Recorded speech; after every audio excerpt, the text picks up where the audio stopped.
सुनने के लिए आए हैं और जो आयु में, क्योंकि सभी का नाम लेना आसान नहीं होगा, तो जितने भी लोग जो यहाँ आए हैं जो आयु में हमसे बड़े हैं उन्हें मैं एक साथ चरण स्पर्श करता हूँ, नमन करता हूँ, वंदन करता हूँ। और ऐसे नौजवान जो आयु में हमसे छोटे हैं उन्हें मैं ढेर सारा आशीष देता हूँ, अपना प्रेम, अपना गुलाब देता हूँ।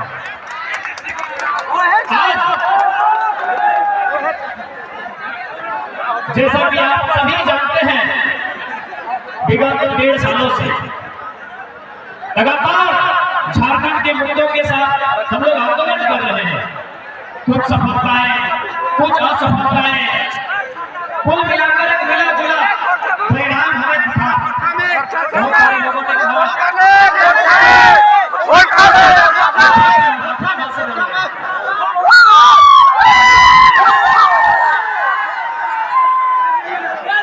ठीक है। तो जैसा कि तो हमें जानकारी है, क्योंकि भाषा की लड़ाई, इस लड़ाई के स्टार्ट भाषा से है लड़ाई। और जितने भी नौजवान अपनी के डिमांड है कि हमने के लोकल भाषा में भाषण होना चाहिए। दुनिया बात है बराबर। इस लड़ाई की शुरुआत पहले भाषा से, भाषा के बाद खतियान, खतियान के बाद नियोजन नीति, नियोजन नीति के बाद विस्थापन नीति, उद्योग नीति, और कुल मिला के पूरा 1.5 साल से तमाम मुद्दा के साथ आंदोलन कर रहे हैं। अपन बात आते से पहले धन्यवाद स्थानीय आयोजन समिति का विशेष धन्यवाद। यहाँ पर जितने भी लोग जुटे हैं, अपनी भाषा में वापस आऊंगा, जितने भी लोग जुटे हैं अपने काम काजों को छोड़कर यहाँ तक आए हैं, आप सभी का बहुत बहुत धन्यवाद। मैं धन्यवाद देना चाहूँगा लोकतंत्र का चौथा स्तंभ, press media, print media, digital media, electronic media, तमाम मीडिया वालों को मैं धन्यवाद दूंगा जिनके माध्यम से आज हम लोग का आंदोलन गाँव घर घर, टोले मोहल्ले पर प्रवेश किया है और आज झारखंड में बदलाव के लिए तैयार है। बहुत बहुत धन्यवाद। जैसा कि देख पा रहे हैं, दर्जनों दर्जन की संख्या में स्थानीय थाना प्रभारी, पुलिस दल आए हैं, उनका भी जिला प्रशासन का, स्थानीय थाना का धन्यवाद दूंगा। बहुत बहुत धन्यवाद कार्यपालिका के अभिनव, जिनके माध्यम से आज इस कार्यक्रम को, जिस पर निगरानी रखी गई है, मैं स्थानीय थाना प्रभारी, जिला प्रशासन, बहुत बहुत धन्यवाद। जितने भी पुलिस के जवान आए आप सभी का धन्यवाद। दोस्तों, सभी जाना और बुझा कि भारत एक ऐसा देश लगा है जगह में विविधता है। विविधता यानी सब एक जैसा नहीं, सब में कुछ ना कुछ अलग अलग परिभाषा है। सबसे पहले भाषा पूछने में कोई दिक्कत नहीं है, पीछे से भाषा में कोई दिक्कत नहीं है। तो सभी जाने कि भारत देश विविधता के देश है। जब भारत देश अंग्रेज से आजाद हुआ तो सबसे पहले 1953 में फेडरल आयोग का गठन हुआ और अलग राज्य बनाने की प्रक्रिया आरंभ हुई। 1956 में अधिनियम बन और सबसे पहला राज्य जो भारत देश में बंटवारा हुआ तमिलनाडु से आंध्र प्रदेश के रूप में सन 1953 में। आधार किया है भाषा, तमिलनाडु खाते तमिल, आंध्र प्रदेश खाते तेलुगु, यानी भारत देश के जो सबसे पहला विभाजन हुआ है ओकर लड़ाई लगे भाषा। ओकरे आधार पर भारत देश में पहला राज्य विभाजित भई के अलग बने। धीरे धीरे समय बढ़ गए। 1960 में फिर से वापस महाराष्ट्र, जगह नाम कभी बॉम्बे है, गुजरात और महाराष्ट्र में विभाग हुआ। फिर दोनों स्टेट अलग भई गए, एक के नाम भई गए महाराष्ट्र, दूसरा के नाम भई गए गुजरात। कारण की है भाषा।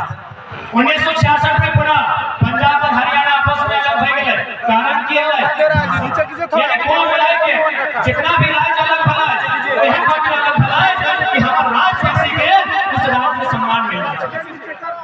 आज चूंकि हमने भले नेता सब के राजधानी रांची लगे, क्योंकि वह विधानसभा हो तो नेतवन के राजधानी रांची लगो, लेकिन पढ़े वाला गिरवन के राजधानी हजारीबाग लगो। पॉलिटिशियन हम रांची है, लेकिन एजुकेशन हम हजारीबाग। और इतिहास गवाह है कि जब जब छात्र ने बोला है राज सिंहासन डोला है, क्या 24 में राज सिंहासन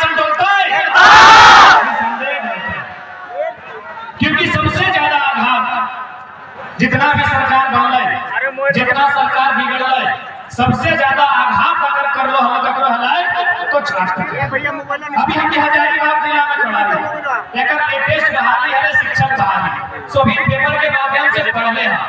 जितना भी पढ़े वाला जिला, हमारे भाई साहब, हमारे दादा साहब, हमारे बहन साहब, तो शिक्षक बहाली के बारे में पढ़ले हवा लगभग 3600 बहाली है, 3600 बहाली है। चलिए हम चूंकि हजारीबाग में डरा लिए, हजारीबाग में खड़ा है, तो हजारीबाग की बात करिए। हजारीबाग में 143 को सीट है। अब मान के चल हजारीबाग में ब्लॉक कितना है? 16 ब्लॉक है। यदि 16 के 143 से भाग लगाए तो मोटा मोटी 16 9 144, 16 ढाई 160, यानी 9 गो। एक ब्लॉक के हिस्सा में 9 गो मास्टर के बहाली, यानी हजारीबाग सदर ब्लॉक लगे, बगल में केरेडाड़ी है, कटकम सांडी है, बगल में किशोरगढ़ है, चौचू है, डाड़ी है, यानी प्रत्येक ब्लॉक के हिस्से में 9 गो मास्टर बनना चाहिए। मेरे साथी साहब, तोहनी हजारीबाग के 16 के 16 ब्लॉक से आए हैं कि तोहर ब्लॉक में 9 गो मास्टर बन लो, तोहनी ब्लॉक में 9 गो मास्टर बन लो। विशुनकर बहन नहीं बनेला कि 9 गो मास्टर तोहर ब्लॉक में है। चुरचू बहन दिनेश 9 गो चुरचू ब्लॉक में मास्टर बन ले। कटकम सांडी बहन नहीं, एक ब्लॉक के हिस्सा में 9 गो मास्टर है, यानी तोर ब्लॉक में यदि 9 गो मास्टर नहीं बनले, यानी स्पष्ट नौकरी बचाएगी, वो नौकरी बड़ा दाम लेके बचाएगी। आज कितना दुख के बात है, हमनी राज्य अलग भले 2000 में, हमनी से 14 साल, लगभग 14 साल बाद आंध्र प्रदेश से कट के तेलंगाना में, चूंकि तेलंगाना के भाषा भी तेलुगु है और आंध्र प्रदेश की भाषा तेलुगु है, भाषा के आधार पर नहीं, वो अपन प्रशासनिक व्यवस्था, पिछड़ापन या फिर अपने आधार पर उस राज्य के गठन करेंगे। तो उन्हीं की जानकारी होना चाहिए। आज तेलंगाना जो झारखंड से लगभग 14 साल बाद बना है, वो सेकेंड नंबर में जीडीपी दे रहा है। तेलंगाना राज्य जो 14 साल बाद झारखंड बनल 14 साल बाद बना है, आज सेकेंड नंबर है भारत देश के जीडीपी के मामले में। कहे न शासन में तेलंगाना के आदमी, प्रशासन में तेलंगाना के आदमी, अरे जहां तक तो नजर देखो वहां तेलंगाना के आदमी है। आज सेकेंड नंबर जीडीपी, आज सेकेंड नंबर जीडीपी तेलंगाना। 14 साल बाद झारखंड बनल, 14 साल बाद तेलंगाना राज्य के गठन बनाई, आंध्र प्रदेश के हिस्सा लग करके आज सेकेंड नंबर में गए हमारा जीडीपी। कहा कि शासन से प्रशासन का भारतीय संविधान आर्टिकल 371 के आधार पर तेलंगाना एक विशेष राज्य है और किसी भी प्रकार के बहाली में केवल और केवल तेलंगाना राज्य के निवासी को अधिकार मिलता है, यह स्पष्ट हो गया। लेकिन हमने क्या की परिस्थिति हो, जहां तक नजर उठेगे एगो चपरासी से लेके कलेक्टर तक हर जगह बाहर के आदमी के कब्जा, हर जगह बाहर के आदमी के कब्जा हो, तो कोई सोच सकल है कि आज ये राज्य कैसे विकास करे। हर जगह कहीं भी चल जाओ, शिक्षक बहाली में चल जाओ, इंजीनियर के बहाली में चल जाओ, डॉक्टर के बहाली में चल जाओ, अरे कंपाउंडर के बहाली में चल जाओ, क्लर्क के बहाली में चल जाओ, हर जगह अगर बाहर के लोग बनता है तो अलग राज्य का है, अलग राज्य का निर्माण कह। यदि हमें सारा वैकेंसी बाहर के बेचना है, यदि सारा नौकरी बाहर के बेचना है, तो अलग राज्य के निर्माण का है। इतना बलिदान, इतना संघर्ष, इतना पाप, इतना त्याग, इतना जान देने के बाद, इतना बलिदान देने के बाद, इतना पुलिस के लाठी खाए बाद, इतना कपार खटल बाद, इतना शरीर में कहते को चांद छाते हैं जब पुलिस के लाठी बज रहा है, आखिर अलग राज्य का है। अलग राज्य है बनना है कि हमने के 12 लाख माई को बाहर कर देते, चूंकि यहाँ जैसा देखे पाओगे भीड़ में बगोदर ब्लॉक और विशुनगढ़ ब्लॉक के बहुत सारा अभिभावक और छात्र रहे हैं। तो उन्हीं की जानकारी होना चाहिए, पूरे भारत देश में यदि सबसे ज्यादा पॉइंट गाय है तो झारखंड के बगोदर और विशुनगढ़ ब्लॉक की है। दिखाते एक गिरिडीह जिला, एक हजारीबाग जिला की यह दिखाते अलग राज्य बने कि हमने मजदूर की संख्या बढ़ते अलग राज्य की घटे बढ़ता। साफ शब्द बताइए कि अलग राज्य का गठन क्यों किया गया।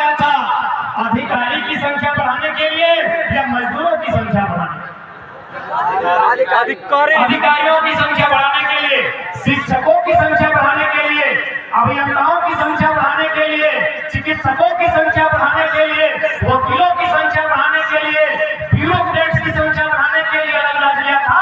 लेकिन यहाँ तो उल्टा हो रहा है, दिन प्रतिदिन मजदूरों की संख्या बढ़ रही है। इसलिए आज जितने भी नौजवान, अभिभावक, माताएं, बहनें, महिलाएं इस मंच तक, इस बदलाव संकल्प सभा तक, ऐतिहासिक मैदान गांधी मैदान तक आई है। आज हमें संकल्प लेकर जाना होगा कि इस राज्य में अगर बदलाव लाना है तो 24 हमारे लिए निर्णायक होगा। 24 हमारे लिए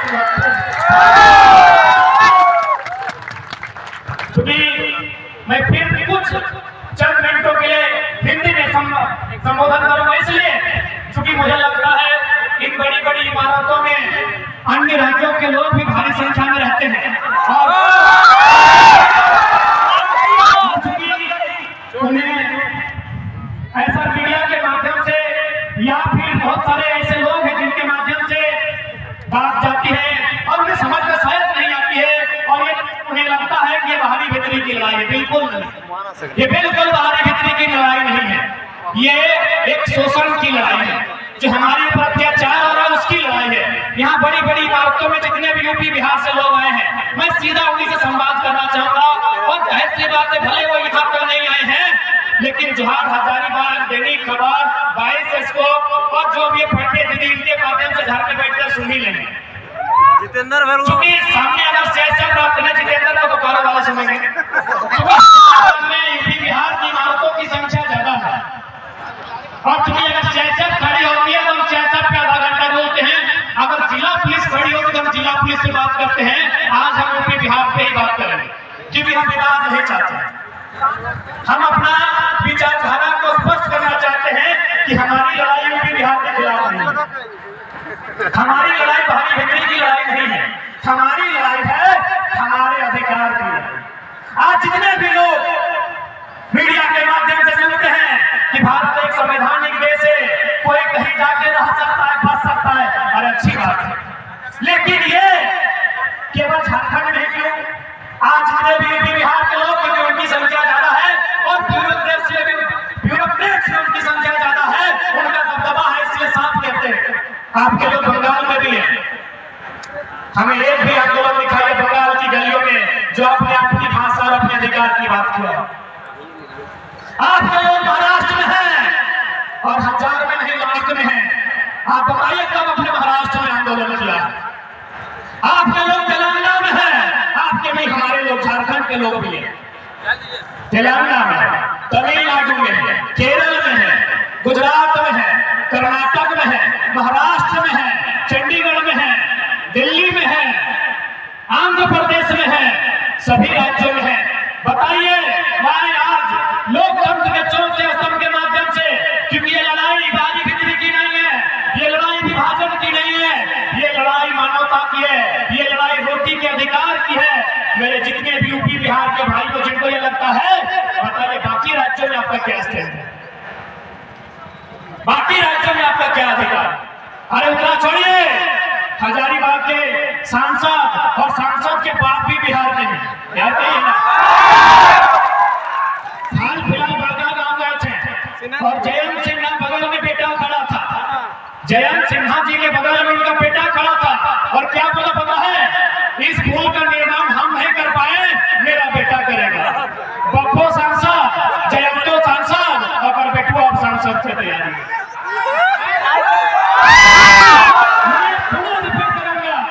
मेरे जितने यूपी बिहार के भाई जो आज यहाँ डोमिनेट कर रहे हैं, जो आज शासन से प्रशासन में यहाँ अपना प्रभुत्व बना के रखे हैं, अपना वर्चस्व बना के रखे हैं, आपके लोग महाराष्ट्र में भी है, एक मुखिया नहीं है आपका,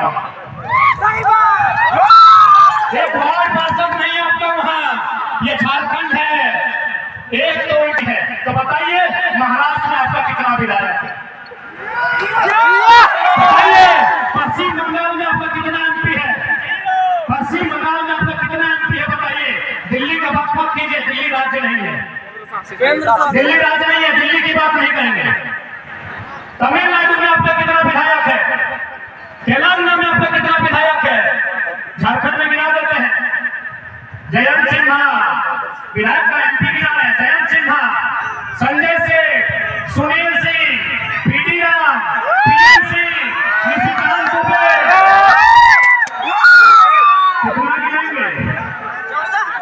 कितना गिनाएंगे? तो इसलिए हम स्वीकार करते हैं, मैं खासकर मैं बिहार के तमाम जो भी लोग जिस पद पर हैं, मैं आपको बड़ा भाई मानता हूँ। झारखंडी करते हैं, मैं लोकतंत्र के चौथे स्तंभ के माध्यम से, क्योंकि याद रखिएगा झारखंड के बाद इससे बड़े बड़े दबंग नेता आएंगे। इस छोटी सी आयु में इतने सरल तरीकों से बात रखने वाला बेटा बहुत कम आएगा। मैं तमाम बिहार के भाइयों को संदेश दूंगा, हम मानते हैं आप हमारा बड़ा भाई है। अभी गांव में शादी का सीजन है, अगर किसी भाई का विवाह होता है 5 साल बाद उसको अधिकार अलग दिया जाता है, चूल्हा अलग दिया जाता है। यस या नो? हमरो भाई के बिहार भाई लोग जब तक राज्य पालियों नौकरी चाहे तो ध्यान कर रहे हैं। शादी का दिन है, भाई को शादी दिया, 2 महीना 6 महीना बाद चूल्हा अलग लिया, कुछ साल बाद उसको खेत अलग मिला कि नहीं मिला? तो यदि उसको चूल्हा अलग मिला तो क्या बड़ा भाई का ये कर्तव्य बनता है कि छोटे भाई का चूल्हा में जाके अपना भोजन पकाएगा? नहीं बनता। क्या बड़ा भाई का कर्तव्य बनता है कि छोटे भाई का हिस्सा में जो खेत मिला है उसमें जबरदस्ती फसल लगाएगा? ये संदेश बिहार के भाइयों के, सीधा संदेश, कोई डर भाई नहीं, लॉजिकली सीधा संदेश बिहार के भाइयों के लिए है। हाँ, हम स्वीकार करते हैं हम बिहार से ही अलग हुए हैं और हम आपको अपना बड़ा भाई और खुद को छोटा भाई मानते हैं। और आपसे हमने जमीन का टुकड़ा 46% लिया है। जैसे हमारा क्षेत्रफल है 79,000 वर्ग किलोमीटर, बिहार का 93,000 वर्ग किलोमीटर, उनके पास 54% है, हमारे पास 46 है। चलिए 46 ही बहुत। तमाम बिहार के भाइयों, हमने आपसे ही अलग राज लिया है, हम आपका छोटा भाई है, हम अलग चूल्हा नहीं लिए, हम अपना अलग खेत बना लिए। अरे हम अपनी पत्नी भी बिहार के अलग ले आए। क्या हमारी पत्नी आपकी होगी? क्या हमारा खेत आपका होगा? क्या हमारा चूल्हा आपका होगा? जब हमारा चूल्हा आपका नहीं, हमारी रोटी आपकी नहीं, हमारी पत्नी आपकी नहीं, हमारा खेत आपका नहीं, तो फिर ये राज आपका कैसे?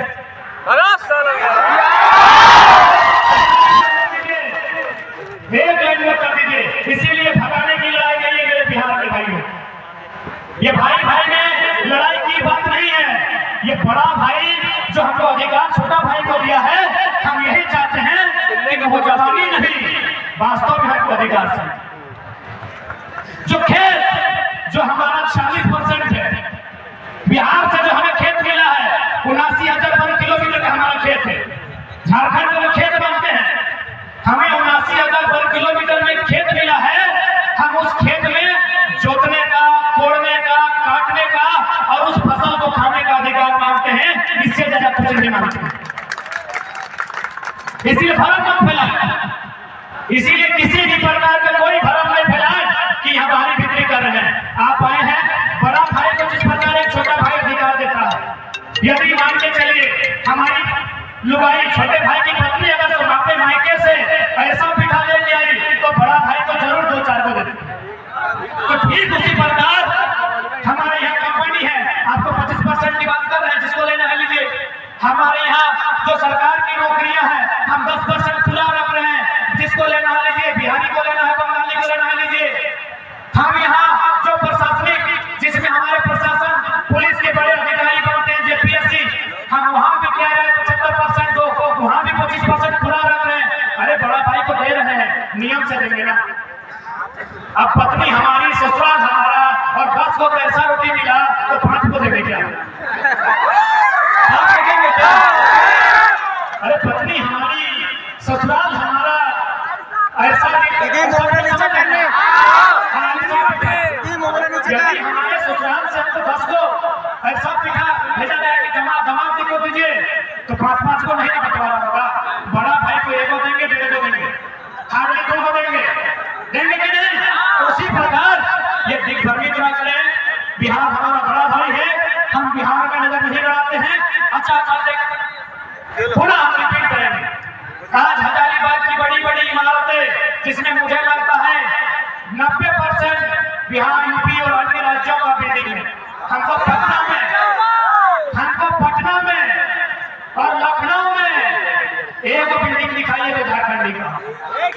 एक भी नहीं।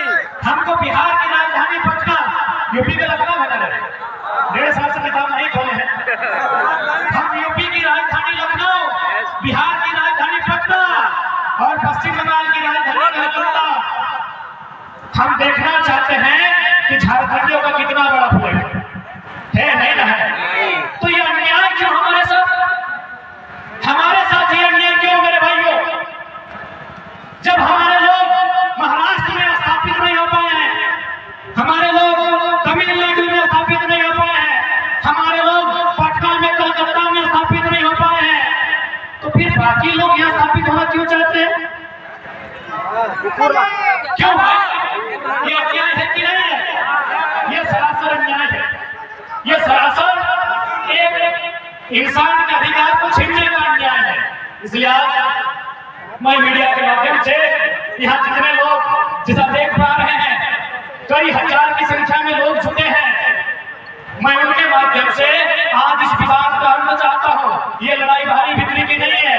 झारखंड हमारा है और इस पर पहला अधिकार हमें मिले, यहाँ की नौकरियों में पहला अधिकार हमें मिले, यहाँ की हर सुख सुविधा में पहला अधिकार हमें मिले, बस ये इसकी लड़ाई। मैं आपको बताना चाहूंगा, तमिलनाडु मास्टर साहब नीचे बैठे हैं, दादा पत्रकारिता में है, सिकंदर साहब आपके पास बहुत अच्छी जानकारी होगी। तमिलनाडु में ग्रुप डी का फॉर्म नहीं भरते तमिलनाडु के जो मूल निवासी हैं ग्रुप डी का फॉर्म नहीं भरते हैं, बोलते हैं हम लोग को जरूरत ही नहीं है, मेरा स्टेट इतना डेवलपमेंट है। तो ठीक उसी प्रकार यदि कोई बढ़िया राजनेता यदि इस राजधानी को संभाले, यदि बढ़िया ब्यूरोक्रेट्स इन दफ्तरों को संभाले, तो झारखंड में इतनी खनिज संपदा है कि हम लोग खूब इस्तेहार देंगे कि 3rd और 4th ग्रेड में 50% बंगाल, बिहार, यूपी को दे दिया, आइए और नौकरी दीजिए। मेरे साथियों, जैसा मुझे सूचना मिला है, तमिलनाडु में जो रेलवे का DEF लेवल का फॉर्म नहीं भरते हैं, क्योंकि वह स्टेट डेवलपमेंट स्टेट है, GDP देने वाला स्टेट है, वहाँ रोजगार का साधन है। तो सोच सकते हैं जब तमिलनाडु अपना डेवलपमेंट है, यदि झारखंड में अच्छी पॉलिसी बन जाए तो झारखंड स्वर्ग से वास्तव में सुंदर होगा, इस बात की पूरी गारंटी है।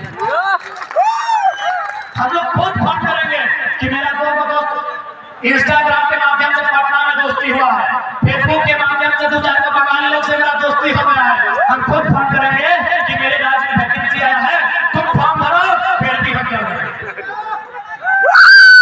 लेकिन एक अच्छा लीडर नहीं मिलने के कारण, एक बेहतर पॉलिटिशियन नहीं मिलने के कारण, एक बेहतर पॉलिसी नहीं बनने के कारण आज हमारे राज्य की दुर्दशा है कि 40% खनिज देने वाला राज्य, 40% मेरे साथियों, 40% खनिज देने वाला राज्य आज भारत देश का निम्नतम राज्य बन गया है। शिक्षा की बात करें, रोजगार की बात करें, पलायन की बात करें, विस्थापन की बात करें, कुपोषण की बात करें, गरीबी की बात करें, हर तरह से ये सबसे निम्न पायदान पर खड़ा है, ऐसा राज्य बन गया है। इसलिए आज बहुत सारे लोग कहते होंगे हमें कोई लीडर बनने का हम लोग का उद्देश्य नहीं था, लेकिन अब एक बात बताइए, भारत एक लोकतांत्रिक देश है, जो भला राज्य के सर्वोच्च मंदिर विधानसभा से हो सकता है, माफ कीजिएगा यहाँ जितने लोग आए हैं सबकी किसी न किसी धर्म पे आस्था है, हम फिर से बोल जाएंगे, लेकिन आप भी जानते हैं हम लाख इबादत पूजा पाठ कर ले, जो नीति नियम कानून से भला होगा वो कहीं से नहीं होगा। मेरे साथ इस बात को याद रखिए। हेलो, क्या बोल रहा है? यदि किसी चमत्कार से भला होता, यदि कोई मिरेकल, कोई चमत्कार होता, तो यकीन मानिए योगी आदित्यनाथ राजनीति में नहीं आते हुए बहुत बड़े संत थे, चमत्कार कर लेते। मेरे साथियों, यूपी के माननीय मुख्यमंत्री श्रीमान योगी आदित्यनाथ एक संत हैं, वे राजनीति में नहीं आते, क्योंकि चमत्कार जैसा आधुनिक युग में शायद ही कुछ होता। 1% हो सकता है कि हमारे यह काम है, हम उतनी बड़ी व्यवस्था पर सवाल खड़ा नहीं करेंगे, लेकिन इतना मानिए चमत्कार जैसा अगर कुछ होता विशेष, तो माननीय योगीनाथ राजनीति में कदम नहीं रखते। मेरे साथियों, इस बात को कान खोल कर याद रखिए, क्योंकि भारत एक लोकतांत्रिक देश है, यहाँ अगर कुछ भी उद्धार होगा नियम से होगा, कानून से होगा, विज्ञान के चमत्कार से होगा, आसमानी चमत्कार से कुछ नहीं होगा मेरे साथियों। इसलिए हमें पॉलिटिक्स के लिए सोचना होगा, क्योंकि हम पॉलिटिक्स नहीं सोचते हैं। इसीलिए तो चैन सिन्हा बोलता है पप्पा बोलो हमो बनो बेटो वंशज ही पूरा बनेगा। गलत सोचता है, क्या गलत सोचता है? माननीय जैन सिन्हा यदि सोच रहे हैं कि अपने बाद अपना बेटवा को सांसद बनाएंगे तो कौन गलत ना सोचो ए मर्दे, वो कुछ गलत नहीं सोचो हो, क्योंकि झारखंड के आदमी विधायक सांसद बना सोचबे नहीं करो। अब दो चार जो लड़का आए हो तो लोग के चेहरा चमको, अरे तोर बीच के लागो देखने के परदेशियन के एमपी स्वीकार कर ले, लेकिन झारखंड के आदमी ले तो हम विरोध करे लगे हैं। हमने के आदमी की सोच लो ना, सांझे एक पूरा मिल लेते हलवा मिल लेते, बस इतने तो दुनिया है। दुनिया विधानसभा तक भेज, दुनिया लोकसभा तक भेज, तब पता चलता वास्तव में दुनिया करना। जो लोग पानी बिक्री की बात करते हैं, अरे गनीमत है ये झारखंड है।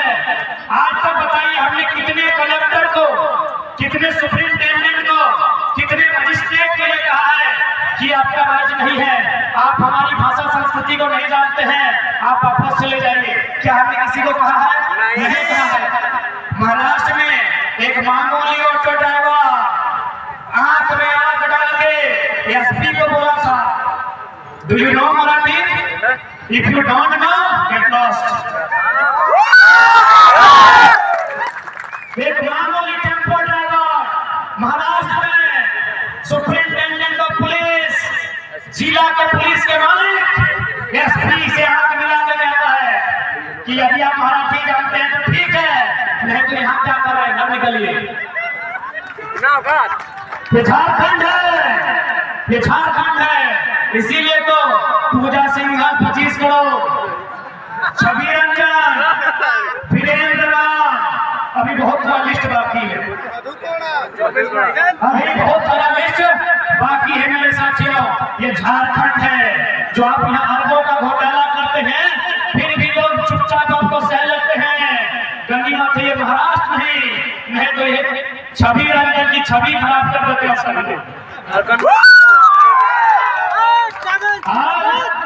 झारखंड के सबसे प्राचीन जिला से सिनेट फाँक के बोल रहे हैं कि जिस दिन झारखंड के लोगों का कैरेक्टर मराठी और तमिलनाडु के तर्ज पर होगा ना, अच्छे डीसी छवि रंजन की छवि खराब कर देंगे। ये तो डरे से हमें लोग कि थोड़ा डरने लगे हैं, ये डर जाते हैं। एक मामूली थाना प्रभारी को देख के पसीना आ जाता है। गनीमत कीजिए, जिसके लिए लोग फिर से खड़ा हो जाएंगे, और इन्हें खड़ा होना चाहिए, क्योंकि इन्हें भी नहीं पता है कि इनका पूर्वज क्या करते थे।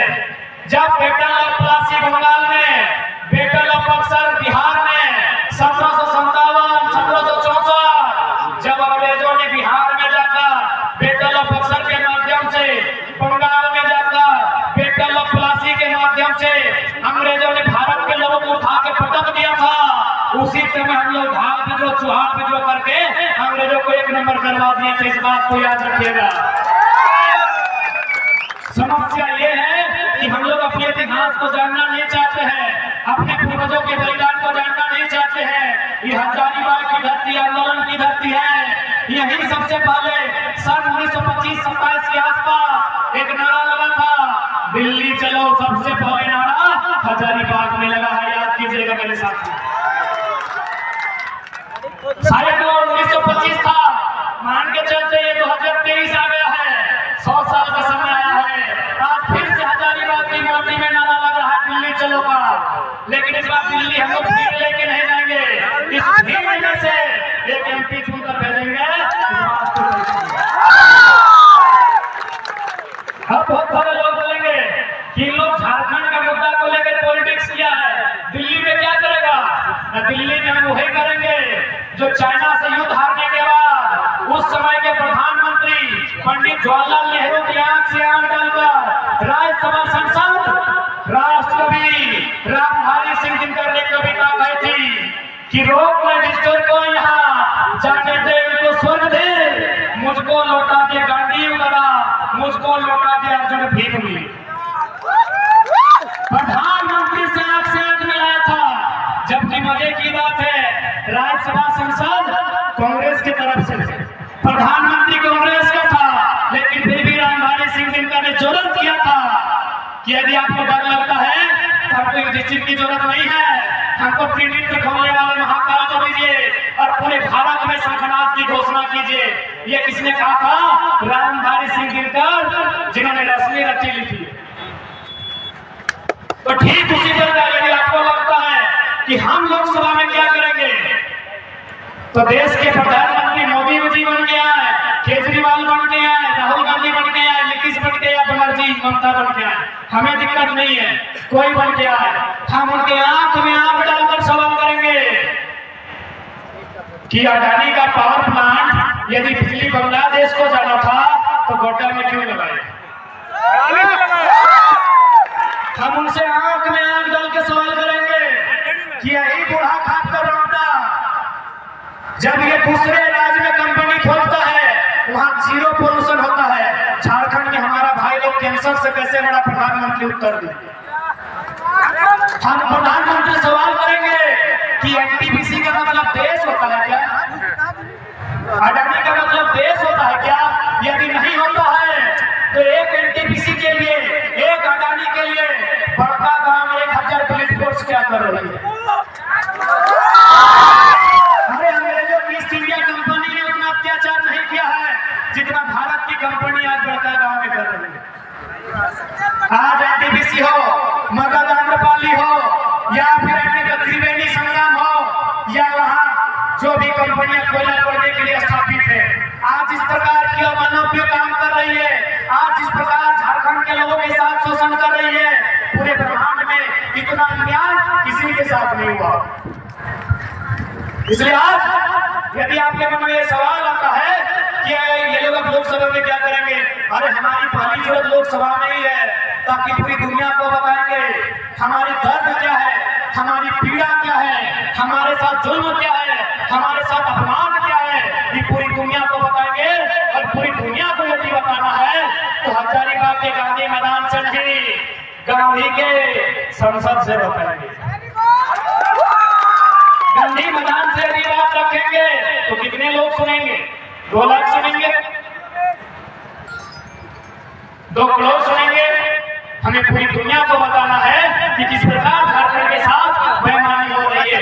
आने वाले दिनों में कर्णपुरा जो कोलपुरा के बड़का गांव के रेडारी और कुचक्रा का हिस्सा मिलाकर वहां 235 गांव विस्थापित होंगे। हमारे पास विस्थापन नीति नहीं है, हमारे 235 गांव विस्थापित होंगे। आप समझ सकते हैं कितना अन्याय होगा। कौन बात करेगा? क्योंकि ये गूंगा सांसद बात करने की हिम्मत है नहीं, क्योंकि इनको मंत्री पर थमा दिया जाता है, यानी गर्दन में पट्टा बांध दिया जाता है।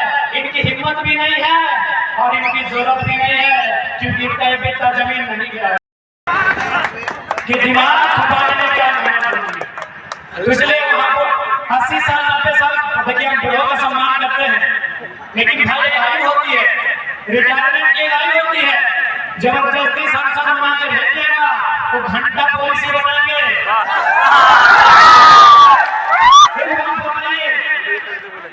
अभी मुख्यमंत्री की ऊंचाई को सांसद को घर में लिए पीएमसी आगे से 45 साल मेरे साथ माननीय पीएमसी की आयु लगभग 70 साल 80 साल, एक डीसी की आयु है 45। उसको बोका बनाया कि नहीं? बोका बनाया कि नहीं? 45 साल का डीसी, 50 साल का सीएस, 50 साल का डीजीपी, 70-80 साल का एमपी एमएलए को बोका बनाएगा कि नहीं? इसीलिए यदि 50 साल का डीजीपी है तो 25 साल का छोकरा चाहिए, 25 साल का छोकरा एमपी चाहिए। यदि 45 साल का डीसी है तो बिल्कुल 25 साल का चाहिए, क्योंकि 25 साल का जो चेहरा होगा उसको डर नहीं होगा। सामने वाला डीसी रहे चाहे भिसी रहे, सामने वाला भिसी रहे चाहे भिसी रहे, घंटा डर नहीं है, एक पैसा डर नहीं है। इसलिए डर नहीं है कि मरना एक दिन तुमको भी, यहाँ बचने के लिए कोई नहीं आया है। तुम अमृत भी किताबी बात है, और होगा कोई कारण हम विवाद नहीं करेंगे, हम बात भी नहीं करेंगे। तुम यहाँ जीने के लिए नहीं आया है। जो मेरे शरीर में ब्लड है, तुम्हारे शरीर में वही ब्लड है। इसीलिए हमको घंटा फर्क नहीं पड़ता है सामने वाला कितना ऊंचा पदाधिकारी। तुम्हारी भी जो तुम्हारी पत्नी और हमारी भाभी की, हम लोग भाभी लोग का खाना खाए, पत्नी है नहीं।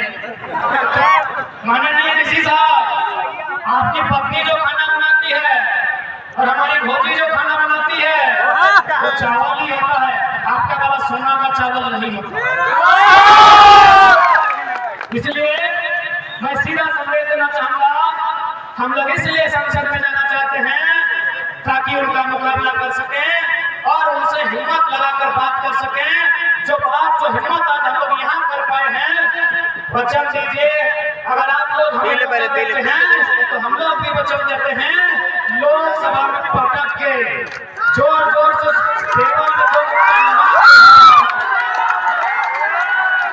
देश के प्रधानमंत्री से बात करेंगे और उनसे तो यही कहेंगे, अरे भाई जो योग्यता आपकी है वो योग्यता हमारी है। बस आपका सांसद 300 था इसीलिए आप पीएम बन गए, हम लोग 5 को लेके आए हैं।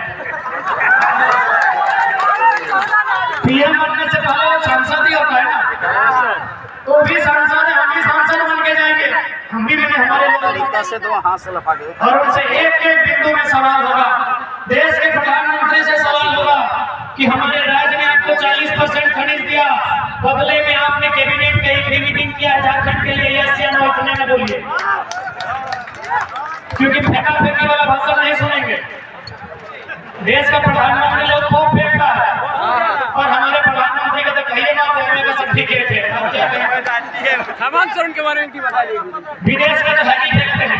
हाल के बारे में यशस्वी प्रधानमंत्री, क्योंकि हजारीबाग बीजेपी वालों का गढ़ है तो इसलिए यशस्वी लगता है तो कर सकते हैं। लेकिन यदि आपने थोड़ा सा भी एक हिस्सा भी अपनी खोपड़ी का खाली है, यदि गोबर नहीं भरा है, हम 30 सेकंड में भक्ति उतार देंगे। लॉजिक सुनिए, हेमंत के बारे में राज्य के विषय विदेश की बात कर रहे हैं।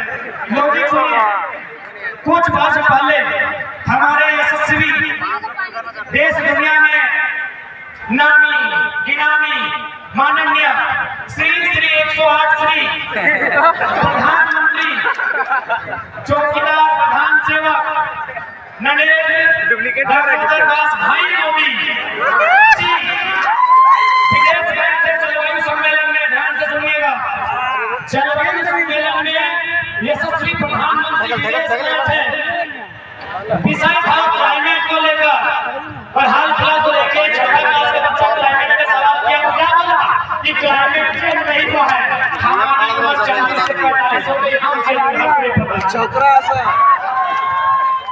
उन्होंने कहा, बकायदा उन्होंने पूरी दुनिया के सामने कहा कि हम लोग कोयला आधारित, जो कोयला पे आधारित उद्योग है वो कंट्रोल करेंगे।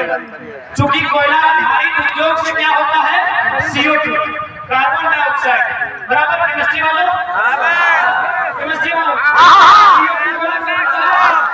SO2 सल्फर डाइऑक्साइड, कोयला से NO2 नाइट्रोजन ऑक्साइड, कोयला से तो चूंकि CO2 NO2 SO2 कोयला के जो खनन होता है उससे बाहर आता है, इससे किसको नुकसान होता है, मानव जीवन को, जंगल को, पर्यावरण को।